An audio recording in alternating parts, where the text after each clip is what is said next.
পর্তুগালে ইতিমধ্যে চলে আসছেন। কাজ যদি না পান কি করণীয় হতে পারে?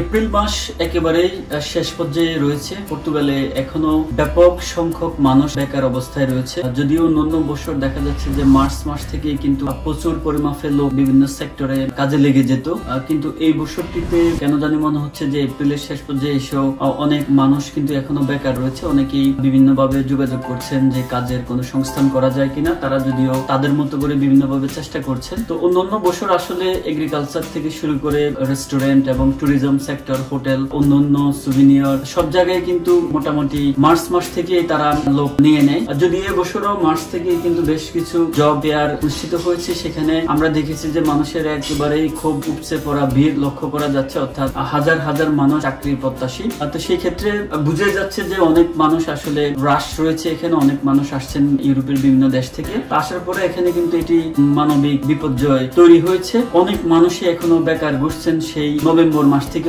অলমোস্ট 6 মাস থেকে অনেকে বেকার রয়েছেন, কাজ পাচ্ছেন না, বা যাদের কাজ নভেম্বরে চলে গিয়েছে তারা চিন্তা করছে হয়তো 3-4 মাস পরে অর্থাৎ মার্চ এপ্রিল থেকে তারা আবার কাজ পাবে। তো এই ক্ষেত্রে আসলে যারা পর্তুগালে ইতিমধ্যে চলে আসছেন, আপনারা কাজ যদি না পান কি করণীয় হতে পারে সেই বিষয়টি নিয়ে আজকে আপনাদের সামনে একটু কথা বলার চেষ্টা করব। আমরা জানি যে পর্তুগালে অনেক মানুষ বিভিন্ন ভাবে তাদের বৈধতা লাভের আশায় এখানে চলে আসছে, আর তার ফলে কিন্তু এখানে একটি জব ক্রাইসিস তৈরি হচ্ছে। পাশাপাশি যারা আমরা আসছি তাদের বেশিরভাগ মানুষই কিন্তু সেই তেমন কোন স্কিল কাজ আমরা জানি না, যে কাজগুলো মানুষের একটি লোক দরকার যে আমি তাকে শিখাবো না বা দেখাই দিব না, রেডিমেড, অর্থাৎ সেই কাজটি জানে, তাকে আমি নিয়োগ দিব, নিয়োগ দেওয়ার সাথে সাথে সে আমার যে কাজটি দরকার সেটি করে দিতে পারবো। অর্থাৎ রেডিমেড ওয়ার্কারের সংকট এখানে রয়েছে, বিশেষ করে আমাদের বাংলাদেশ কমিউনিটিতে। অন্যান্য দেশের কথা যদি আমি বলি, ইন্ডিয়ান, নেপাল, তারা কিন্তু পর্তুগালের যে বেশ কিছু ডিস্ট্রিক্ট রয়েছে, বিশেষ করে লেরিয়া রয়েছে এবং পর্তুগালের দক্ষিণাঞ্চলে অনেক শিল্প রয়েছে, সেখানে কিন্তু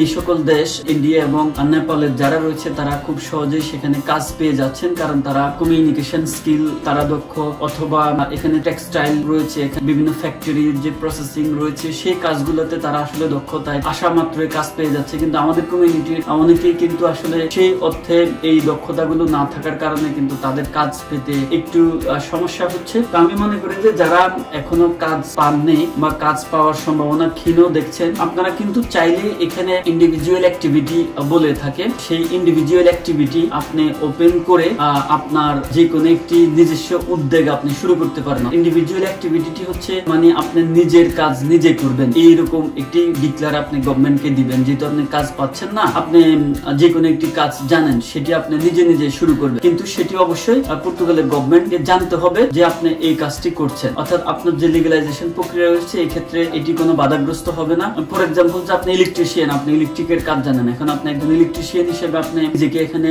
যে ফাইন্যান্স ডিপার্টমেন্ট রয়েছে সেখানে ডিক্লেয়ার দিবেন, ইন্ডিভিজুয়াল অ্যাক্টিভিটি ওপেন করবেন অ্যাজ এ ইলেকট্রিশিয়ান। এটি জাস্ট এক্সাম্পলের জন্য বলছি, এটি বিভিন্ন রকম হতে পারে, যে আপনি একজন গ্রাফিক্স ডিজাইনার, অথবা আপনি ওয়েব ডেভেলপার, অথবা আপনি কোডিং করতে জানেন, অথবা আপনি অনলাইনে যে কোনো সার্ভিস আপনি দিচ্ছেন, যে কোনো একটি সলিউশন মানুষকে দিচ্ছেন। আপনার যে কোনো সার্ভিস থাকতে পারে, প্রোডাক্ট থাকতে পারে, অর্থাৎ আপনার যে কোনো ইনিশিয়েটিভ থাকতে পারে, যেটি থাকুক না কেন সেটি আপনি এই দেশের ফাইন্যান্স ডিপার্টমেন্টকে ডিক্লেয়ার দিলে সেটিকে ইন্ডিভিজুয়াল অ্যাক্টিভিটি বলে থাকে। সেটির মাধ্যমে কিন্তু আপনি সেলফ যে অ্যাক্টিভিটি সেটি আপনি এখানে চালু করতে পারেন এবং সেটির মাধ্যমে আপনি আপনার কাজকে আগায় নিতে পারেন। এই ক্ষেত্রে আপনার লিগ্যালাইজেশনটিও চলমান থাকবে। নরমাল যে প্রক্রিয়া সেই প্রক্রিয়াতেই আপনার যেই লিগ্যালাইজেশন প্রসেসটি শেষ হবে। দুটি, একটি হচ্ছে ওয়ার্ক কন্ট্রাক্টের মাধ্যমে আপনি কারো অধীনে কাজ করছেন, সেটির মাধ্যমে আপনার লিগ্যালাইজেশন হতে পারে, অথবা আপনি নিজের কাজ নিজে করছেন, সেটির মাধ্যমে আপনার কিন্তু লিগ্যালাইজেশন প্রক্রিয়াটি সম্পূর্ণ হতে পারে। তো এই ক্ষেত্রে আমার যে পরামর্শ সেটি হচ্ছে ইন্ডিভিজুয়াল অ্যাক্টিভিটি, যে কাজে জানেন না কেন আপনি সেই কাজটি দেশের ফাইন্যান্সকে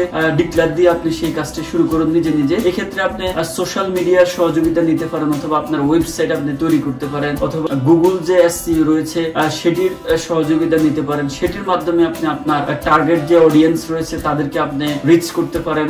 এই দেশে আসলে সবচাইতে বেশি ইউজ করে হচ্ছে ইনস্টাগ্রাম, লিঙ্কডইন এবং গুগল এসইওর মাধ্যমে, অথবা সোশ্যাল মিডিয়া, ফেসবুক হতে পারে, সেটির মাধ্যমে অথবা আপনার নিজস্ব ওয়েবসাইটের মাধ্যমে আপনার যে সার্ভিসটি রয়েছে সেটি আপনি প্রমোট করতে পারেন। বর্তমানে আমরা জানি যে অনলাইনের মাধ্যমে কিন্তু খুব সহজে আপনার যে টার্গেট অডিয়েন্স রয়েছে তাদেরকে আপনি রিচ করতে পারবেন। আর আপনার সার্ভিস অথবা প্রোডাক্টটি যদি ভালো হয় অথবা সেটি যদি মানুষের প্রয়োজনীয় অথবা মানুষের উপকারে আসে তাহলে সেটি অবশ্যই মানুষ আপনাকে হায়ার করবে, মানুষ আপনার থেকে সেই সার্ভিসটি নেওয়ার জন্য আপনার সাথে যোগাযোগ করবে। তাহলে কিন্তু আপনি একটি ইনকাম জেনারেট আপনি করতে পারবেন। এটি যে ইনকামটি আপনি তাদের কাছ থেকে নেবেন সেটি হচ্ছে এই দেশে রিসিভেবল বলে থাকে, অর্থাৎ ইংলিশে এটিকে গ্রিন রিসিট বলে থাকে। সেই গ্রিন রিসিটের মাধ্যমে আপনি তাদের কাছ থেকে পেমেন্ট নেবেন এবং এই দেশে এটি বৈধ।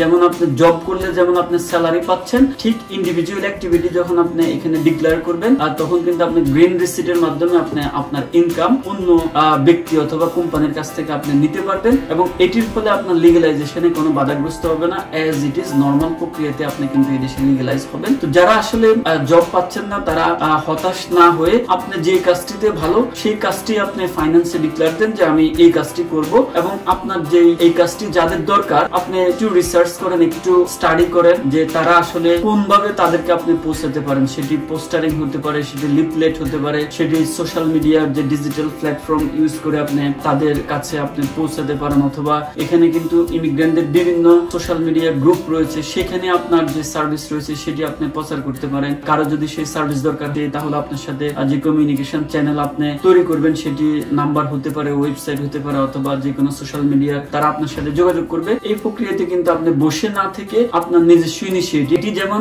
নিজস্ব একটি উদ্যোগ তেমন কিন্তু এটি একটি ব্যবসাও। তো এই ক্ষেত্রে কিন্তু আপনি আপনার যে নিজস্ব উদ্যোগ আপনার শুরু করতে পারেন, একটি পর্যায়ে কোম্পানিতে রূপান্তর করে কিন্তু উদ্যোক্তা বা ছোটখাটো একজন ব্যবসায়ী আপনি হতে পারেন। তো ইন্ডিভিজুয়াল অ্যাক্টিভিটি ওপেন করতে আসলে তেমন একটা খরচ হয় না। আপনি যে কোনো একজন অ্যাকাউন্টেন্ট বা লয়ারের সাথে যোগাযোগ করলে তারা অল্প ইউরোর মাধ্যমে আপনার সেটি ওপেন করে দিবে। তো এই ক্ষেত্রে আপনি একেবারে বেকার না থেকে বা হতাশাগ্রস্ত না হয়ে অথবা আপনার লিগ্যালাইজেশন প্রসেসটি স্মুথলি চলার জন্য আপনি ইন্ডিভিজুয়াল অ্যাক্টিভিটির সহযোগিতা নিতে পারেন এবং ইনিশিয়েটিভ অথবা আপনার যে আইডিয়া, আপনার যে সার্ভিস অথবা আপনার যে প্রোডাক্ট রয়েছে সেটি কিন্তু আপনি অন্যদের মধ্যে ছড়িয়ে দিতে পারেন এবং আপনার একটি আর্নিং এর মাধ্যম নিজে নিজে করে নিতে পারেন। তো দর্শক, আশা করি আপনারা বুঝতে পেরেছেন। তারপরে যদি কোনো বিষয় বুঝতে না পারেন আপনারা কমেন্ট সেকশনে জানাবেন, আমি চেষ্টা করবো যে সেটি আপনাদেরকে ক্লারিফাই করে দেওয়ার জন্য। ভালো থাকবেন, সুস্থ থাকবেন, পরবর্তীতে দেখা হবে অন্য কোনো ভিডিওতে।